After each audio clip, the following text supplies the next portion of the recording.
Hello friend, cooking recipe में तमारुं स्वागत है। आज आप बनावीशुं श्रावण महीनो चाले छे એટલે ઉપવાસમાં ફરાળી રાજગરાના વડા બનાવીશું। एकदम टेस्टी અને સરસ। બધા તમે સાંભાથી અને સિંગોડાના લોટથી ખાઈ ખાઈને થાકી ગયા હોય એવા આપણે આજે વડા બનાવીશું। તો મેં પહેલાં 2 બટેકા મોટા બાફીને તૈયાર રાખ્યા છે। एकदम मस्त અને બહુ ઢીલા નથી થવા દેવાના। અડધી કલાક સુધી ઠંડા થવા દેવાના છે, પછી આપણે એનો માવો બનાવવાનો છે। આ एक चमची खांड लीधी है, एक अर्धी चमची जेटली मरी पाउडर लीधो है, मीठू स्वाद प्रमाणे लीधु है, तल धाणा अने લીંબુ આપણે લીધું છે। ખાંડ છે એની સામે લીંબુ આપણે એડ કરવું જરૂરી છે। અને રાજગરાનો લોટ લીધો છે 1 કપ અને લાલ મરચાં લીલા મરચાં 2 કાપેલા છે तीखा। તમારા સ્વાદ મુજબ તમે તીખાશ કરી શકો છો। તો આપણે થોડોક લોટ નાખીશું।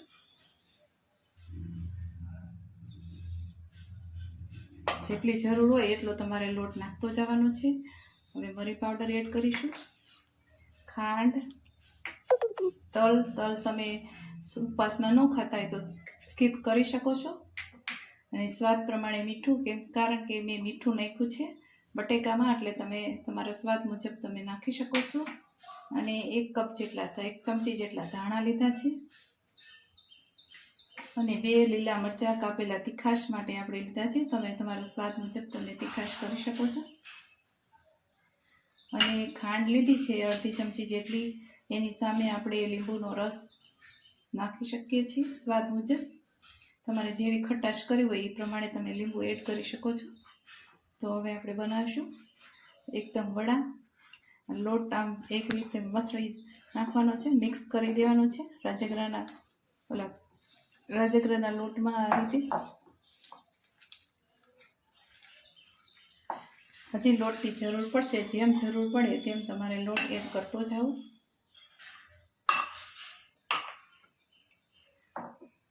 આપણા વડા છે એકદમ મસ્ત બનશે। આપણો માવો છે એકદમ તૈયાર થઈ ગયો છે, રેડી। હવે આપણે તેલવાળા થોડાક હાથ કરી લેશું એટલે લોટ છોટે નહીં। અને હવે આપણે થેપલી બનાવી લઈશું, બહુ નાની નહીં, મોટી નહીં, મીડિયમ સાઈઝની। આ રીતે તમારે થેપલી બનાવવાની છે।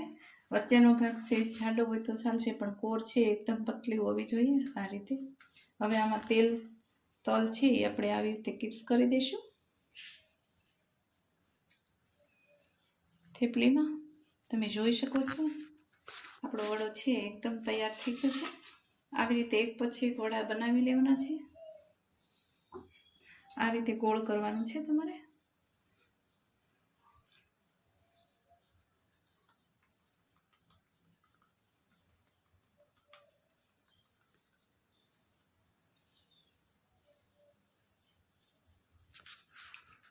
બાળકોથી લઈ અને નાનાથી લઈને મોટા સુધી બધાને વડા ભાવે છે।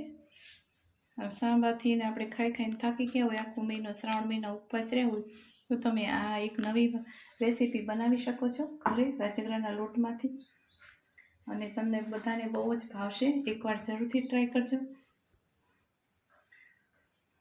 અને આમાં મરી પાવડર છે એ જરૂરથી નાખજો, તો તમારો સ્વાદ એકદમ સારો આવશે। એ નાખવા જરૂરી છે।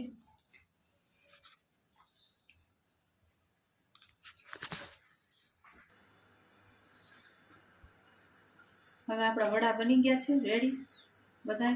અને હવે આપણે તેલ તળવા માટે મેં અગાઉથી મૂકી દીધું છે, એટલે હવે આપણે જોઈ લઈએ, તેલ ચેક કરી લઈએ તેલ થઈ ગયું છે કે નહીં। હા, ઉપર આવી ગયું છે, તેલ થઈ ગયું છે। તો આપણા વડા છે એક પછી એક નાખી દઈશું તેલમાં।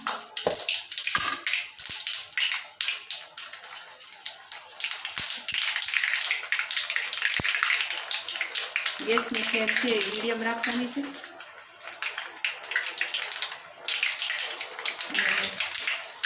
ધીમે ધીમે ધીમા તાપે શેકવાના છે।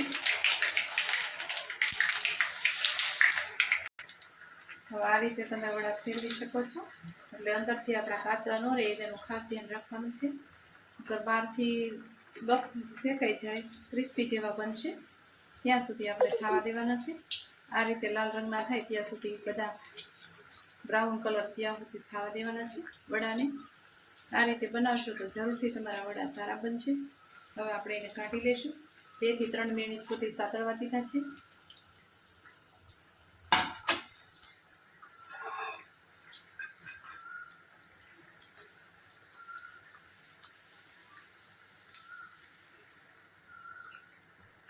રીતે ધીમા તાપે શેકવાના છે આપણે વડાને.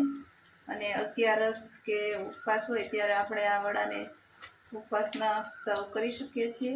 એટલે ગમે ત્યારે તમે આ વડા બનાવી શકો છો. ઉપવાસ ન હોય તો બાળકોને ખાવા હોય તો તમે એમનામે પણ ખાઈ શકો છો. તો મેં આજે છે શ્રાવણ માસ ચાલે છે એટલે મેં કીધું બધા વડા બનાવી નાખીએ, બધા કંટાળી ગયા હોય ખાઈ.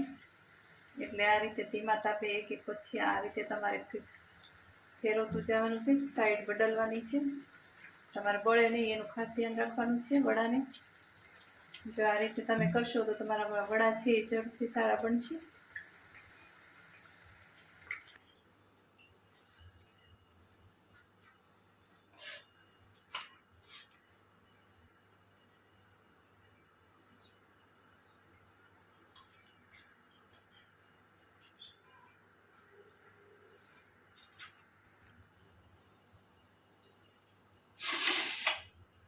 આપણા રાજગરાના લોટના ફરાળી વડા એકદમ મસ્ત અને ક્રિસ્પી બની ગયા છે. તમે જોઈ શકો છો એકદમ અંદરથી સોફ્ટ છે.